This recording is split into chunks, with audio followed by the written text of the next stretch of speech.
ناظرین، اگر آپ عربی گرامر یا علوم قرآن کے طالب علم ہیں تو قرآنک گرامر اپلیکیشن آپ کے لیے کسی نعمت سے کم نہیں۔ اس اپلیکیشن کی مدد سے آپ پورے قرآن پاک کی کسی بھی آیت کی نحوی ترکیب، صرفی، نحوی اور لغوی تحقیق، موضوعات قرآن، لغات القرآن سمیت بے شمار خزانوں کو حاصل کر سکتے ہیں۔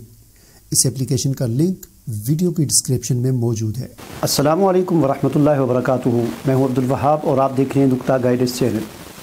ناظرین، جادو ایک حقیقت ہے جس کا ذکر قرآن حکیم میں بھی ہے اور احادیث مبارکہ بھی ملتا ہے۔ اس کے علاوہ ہم اپنی روزمرہ کی زندگی میں بھی اس کا عملی مشاہدات کرتے رہتے ہیں۔ جادو کے حوالے سے آج کی اس ویڈیو میں تھوڑی سی آپ سے ایک گزارش کرنا چاہتا ہوں اور ایک آپ کو بہت ہی آسان اور بہت ہی زبردست وظیفہ بتانا چاہتا ہوں، جس سے آپ کو یقینی طور پر یہ پتہ چل جائے گا کہ جادو تھا یا نہیں تھا، اور اگر تھا تو وہ انشاءاللہ یقینی طور پر ختم بھی ہو جائے گا۔ ہمارے ہاں عام طور پر ایسا ہوتا ہے کہ جب بھی کسی آدمی پر کوئی مشکل آتی ہے، کوئی پریشانی آتی ہے، کوئی حوادثات آتے ہیں، کوئی اس کا کاروبار خراب ہو جاتا ہے، تو کوئی بھی گھریلو کچھ مسائل ہوتے ہیں، تو ہمارے ملک میں جگہ جگہ پر ہزاروں کی تعداد میں عاملین بیٹھے ہوئے ہیں۔ تو عام طور پر لوگ ان کے پاس جاتے ہیں۔ بہت کم لوگ ایسے ہوتے ہیں جو صحیح طرح کے یا صحیح معنی میں عامل ہوتے ہیں۔ آپ جس کے پاس بھی چلے جائیں، آپ بالکل صحت مند ہوں، ٹھیک ٹھاک ہوں، آپ جائیں اور بلا وجہ اپنے چہرے پر پریشانی بنا کر اپنے آپ کو پریشان کر کے وہاں جائیں اور اپنی پریشانیاں وہاں پر گنوانا شروع کر دیں اور پھر پوچھیں کہ مجھے کیا ہوا ہے، تو اکثر عاملین آپ کو یہی کہیں گے کہ آپ پر جادو ہوا ہے۔ اور پھر ان کے حساب کتاب کرنے کا بھی اپنے اپنے انداز ہوتے ہیں۔ کوئی کیا مطلب ایک ہوتا ہے، کچھ میں سب کی بات نہیں کر رہا، کچھ بیچ میں ٹھیک بھی ہوتے ہیں، اور اکثریت جو ہے وہ فراڈ ہوتا ہے، اور ہر آنے والے کو یہی کہا جاتا ہے کہ تم پر جادو ہوا ہے۔ بہرحال اس بات کو آپ ایک طرف رکھیں۔ جو بات میں آپ سے کرنا چاہتا ہوں وہ یہ ہے کہ اگر آپ کے ذہن میں یہ شبہ پیدا ہو گیا کہ مجھ پر جادو ہوا ہے، یا کوئی آپ سے کہتا ہے کہ آپ پر جادو ہوا ہے، تو بس ایک آسان سا عمل ہے، وہ آپ صرف 3 دن آپ نے کرنا ہے، اور 3 دن کرنے کے بعد انشاءاللہ اگر جادو ہوا تو جادو ختم ہو جائے گا، اور اگر جادو نہ ہوا تو پھر ظاہر بات ہے اگر وہ بھی آپ کو پتہ چل جائے گا کہ جادو نہیں تھا، کوئی اور مسئلہ ہے یہ، تو وہ عمل کیا ہے؟ وہ عمل کسی عامل کا بتایا ہوا نہیں ہے،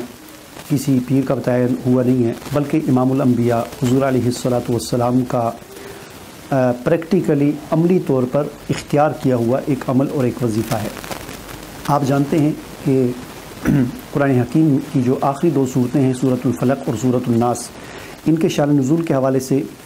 جو تفاسیر میں جو بات لکھی ہوتی ہے، اس میں حضور علیہ السلام کا تذکرہ ہوتا ہے، لکھا ہوتا ہے کہ آپ صلی اللہ علیہ وسلم پر ایک یہودی نے جادو کر دیا تھا۔ حضور صلی اللہ علیہ وسلم پر جادو کیا، اس کے ضمن میں ایک بات آپ سے میں یہ بھی عرض کر دوں کہ اس سے ہمیں یہ پتہ چلتا ہے کہ جادو ایسی حقیقت ہے کہ یہ نہ صرف عام انسانوں پر بلکہ انبیاء کرام پر بھی اثر انداز ہوتا ہے۔ حضور علیہ السلام پر جب جادو کا اثر ہوا تو باقی لوگوں پر بھی ہو سکتا ہے۔ اور اس سے دوسری بات ہمیں یہ پتہ چلی کہ جادو جو ہے، یہ اس کے جو اثرات ہوتے ہیں طبعی اثرات ہوتے ہیں۔ جس طرح طبعی کا مطلب یہ ہے کہ انسان کی جو طبیعت پر مختلف جو اثرات مرتب ہوتے ہیں، مثلا انسان کو گرمی لگتی ہے، سردی لگتی ہے، بیمار ہوتا ہے، صحت، بھوک، پیاس، یہ طبعی چیزیں ہیں۔ تو چونکہ انبیاء کرام بھی انسان ہی ہوتے ہیں، اللہ تعالیٰ نے اپنا کوئی بھی نبی یا رسول نہ فرشتوں میں سے بھیجا ہے، نہ جنات میں سے بھیجا ہے، اور نہ ہی کسی اور مخلوق میں سے بھیجا ہے۔ اللہ تعالیٰ کے جتنے بھی رسول اور انبیاء سارے کے سارے انسان اور مرد تھے۔ تو اس سے ہمیں یہ بھی پتہ چلا کہ حضور علیہ السلام انسان تھے اور بشر تھے اور امام الانبیاء تھے۔ اور دوسری بات ہمیں یہ پتہ چلی کہ جادو کے اثرات نبیوں پر بھی ہوتے ہیں۔ اس کے ضمن میں ایک تیسری بات میں آپ سے یہ عرض کر دوں کہ یہ جادو کے جو اثرات حضور علیہ السلام پر جتنا بھی عرصہ رہے، اس عرصے میں آپ صلی اللہ علیہ وسلم پر اس جادو کے جو اثرات تھے وہ یہ تھے کہ آپ کی طبیعت خراب رہتی تھی۔ لیکن یہاں پر جو وحی کے حوالے سے عرض کر دوں کہ اس حوالے سے یا دین کی رہنمائی کے حوالے سے آپ سے کوئی غلطی نہیں ہوئی، کیونکہ یہ معاملہ نبوت کا ہے اور رسالت کا ہے، اور اس معاملے میں غلطی اس لیے بھی نہیں ہوتی کہ انبیاء جو ہوتے ہیں وہ معصوم ہوتے ہیں اور اللہ تعالیٰ کی مدد ان کے ساتھ شامل حال ہوتی ہے۔ بہرحال یہودی نے آپ صلی اللہ علیہ وسلم پر جادو کیا، جس کے اثرات ہوئے، آپ کی طبیعت خراب ہوئی اور آپ کافی پریشان ہوئے۔ تو پھر کچھ عرصے کے بعد آپ صلی اللہ علیہ وسلم نے خواب میں دیکھا کہ دو شخص آئے، ایک آپ کے پاؤں کی طرف کھڑا ہوا اور ایک آپ کے سر کی طرف۔ فرشتے تھے،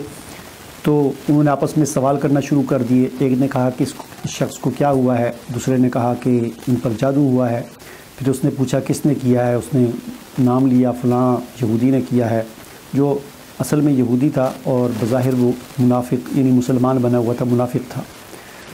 تو اس کا بتایا کس پر جادو کیا، تو اس دوسرے نے بتایا جی کنگھی ہے، اس کے دندانے ہیں، کچھ بال ہیں، کچھ گرے لگائی ہوئی ہیں ساتھ،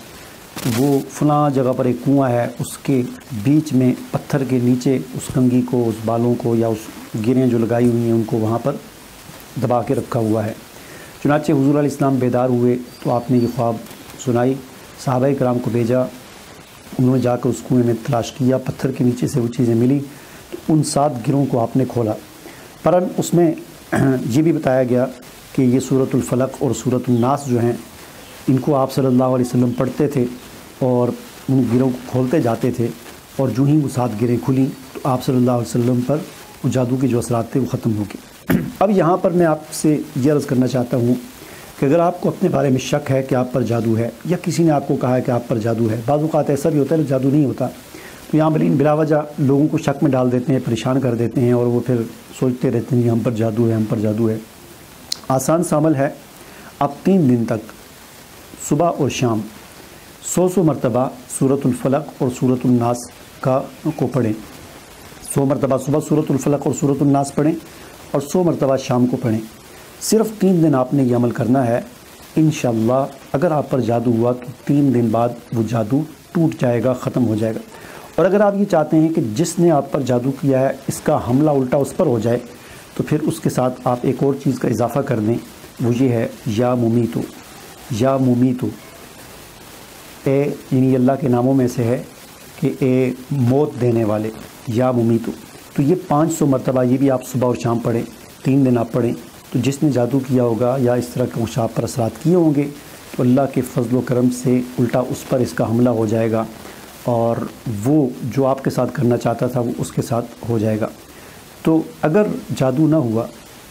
تو وہ بھی آپ کو پتہ چل جائے گا، وہ اس طرح پتہ چل جائے گا کہ 3 دن پڑھنے سے اگر آپ